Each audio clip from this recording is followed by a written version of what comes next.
Master minds commerce చదవాలనుకునే 10th inter విద్యార్థుల తొలి ఎంపిక. కాపు యువకుడు సాయికృష్ణ లాకప్లోనే కనుమరుగు. దళిత యువకుడు క్రాంతి కుమార్ సెల్ఫీ వీడియో తీసుకుని మరీ ఆత్మహత్య. ఈ రెండు చంద్రబాబు ప్రభుత్వం చేసిన హత్యలే. టీడీపీ కూటమి సర్కారు అరాచక కాండే.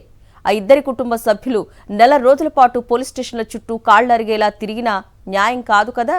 కనీసం ఓదార్పు దక్కకపోవటం చంద్రబాబు ప్రభుత్వం రాక్షసత్వాన్ని బట్టబయలు చేస్తోంది. లాకప్లోనే సాయికృష్ణ అదృశ్యం, క్రాంతి కుమార్ ఆత్మహత్య.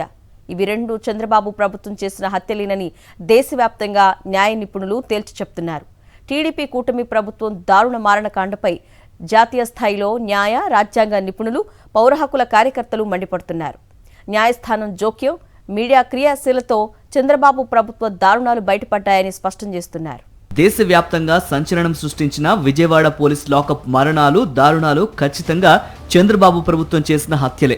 విజయవాడ పోలీసు ఇంతటి అమానుషానికి బరితెగించి లాకప్లో మరణ మృదంగం మోగిస్తున్న కూటమి ప్రభుత్వం దాదాపు నెల రోజుల పాటు కప్పిపుచ్చేందుకు యత్నించడం, అసలేమీ జరగలేదని నిస్సిగ్గుగా బుకాయించేందుకు యత్నించడమే నివ్వెరపరుస్తోంది. దేశంలో ఏ రాష్ట్ర ప్రభుత్వం కూడా పోలీసు లాకప్లో మరణాలను ఇంత బరితెగించి కప్పిపుచ్చేందుకు యత్నించలేదని న్యాయ నిపుణులు మండిపడుతున్నారు. గాది సాయికృష్ణను పోలీసులు మార్కాపురంలో అక్రమంగా నిర్బంధించి తీసుకెళ్లి 3rd డిగ్రీతో వేధించారు. ఆ విషయం తెలిసిన ఆయన తల్లి కృష్ణలంక పోలీస్ స్టేషన్ చుట్టూ, విజయవాడ పోలీస్ కమిషనర్ కార్యాలయం చుట్టూ తిరిగి తన బిడ్డ కోసం పరితపించారు. అయినా సరే పోలీసుల మనస్సు ఏమాత్రమూ కరగలేదు. చివరికి ఆమె తన కుమారుణ్ణి అప్పగించాలని హైకోర్టులో హెబియస్ కార్పస్ పిటిషన్ దాఖలు చేయాల్సి వచ్చింది. అయినా సరే చంద్రబాబు సర్కార్ కొత్త ఎత్తుగడ వేసింది. కేవలం కృష్ణలంక సిఐ నాగరాజు మీద తూతూ మంత్రంగా చర్యలతో విషయాన్ని కప్పిపుచ్చాలని చూసింది. ఆయన్ను వీఆర్కు పంపించి చేతులు దులిపేసుకుంది. మాజీ ముఖ్యమంత్రి వైఎస్ జగన్మోహన్ రెడ్డి బాధిత కుటుంబానికి అండగా నిలబడ్డారు. చంద్రబాబు ప్రభుత్వం పోలీసుల దమనకాండపై మండిపడ్డారు. సాయికృష్ణ తల్లి విజయలక్ష్మి నివాసానికి గురువారం వెళ్లిన వైఎస్ జగన్ పరామర్శించి భరోసానిచ్చారు. ముఖ్యమంత్రి చంద్రబాబు, హోంమంత్రి Anitha, DGP Harish Kumar Gupta, Vijayawada police commissioner SV Rajasekhar Babu, ఇతర పోలీసు అధికారులు అంతా కలిసే ఈ దారుణానికి ఒడిగట్టారని ధ్వజమెత్తారు.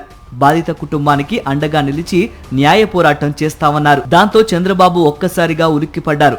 విధిలేని పరిస్థితుల్లో ఈ ఉదంతంపై విచారణకు ఆదేశించారు. అప్పటి వరకు సాయికృష్ణ గురించే తెలియదు అని బుకాయించిన చంద్రబాబు సర్కార్ అతన్ని పోలీసులే లాకప్లో అదృశ్యం చేశారని అంగీకరించక తప్పలేదు. కానీ విచారణను కేవలం సిఐ పాత్ర వరకే పరిమితం చేసి డీజీపీ, విజయవాడ సిపిలను రక్షించేందుకు ఎత్తుగడ వేశారు. దీనిపై వైఎస్ఆర్సీపీ మండిపడింది. మొత్తం సూత్రధారులు, పాత్రధారులకు శిక్ష పడే వరకు తమ పోరాటం కొనసాగిస్తామని స్పష్టం చేసింది. ఇక విజయవాడకు చెందిన దళిత యువకుడు క్రాంతి కుమార్ ఉదంతంలోనూ చంద్రబాబు ప్రభుత్వం అంతే అమానవీయంగా వ్యవహరించింది. తన కుమారుణ్ణి పోలీసులు అక్రమంగా నిర్బంధించి వేధిస్తున్నారని ఆయన తండ్రి వెంకటేశ్వరరావు రోజుల తరబడి మొత్తుకున్నారు. తన కుమారుణ్ణి అప్పగించాలని పోలీస్ స్టేషన్ చుట్టూ తిరిగారు. పోలీసుల వేధింపులు తట్టుకోలేక క్రాంతి కుమార్ ఆత్మహత్య చేసుకున్నా సరే కాకీల తీరు ఏమాత్రమూ మారలేదు.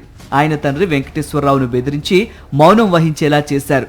గుట్టుచప్పుడు కాకుండా క్రాంతి కుమార్ అంత్యక్రియలు పూర్తి చేయించారు. లాకప్లోనే సాయికృష్ణ అదృశ్యం, పోలీసుల వేధింపులతో క్రాంతి కుమార్ ఆత్మహత్య. ఇవి రెండు చంద్రబాబు ప్రభుత్వం చేసిన హత్యలేనని న్యాయ నిపుణులు స్పష్టం చేస్తున్నారు. ఈ కర్కశ కూటమి ప్రభుత్వం ఇటువంటి ఇంకెన్ని దారుణాలు పాల్పడిందోనని సర్వత్రా చర్చ జరుగుతోంది.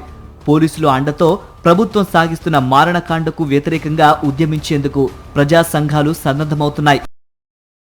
మరిన్ని అప్డేట్స్ కోసం ఛానల్ ను సబ్స్క్రైబ్ చేయండి. నోటిఫికేషన్స్ కోసం బెల్ ఐకాన్ పై క్లిక్ చేయండి.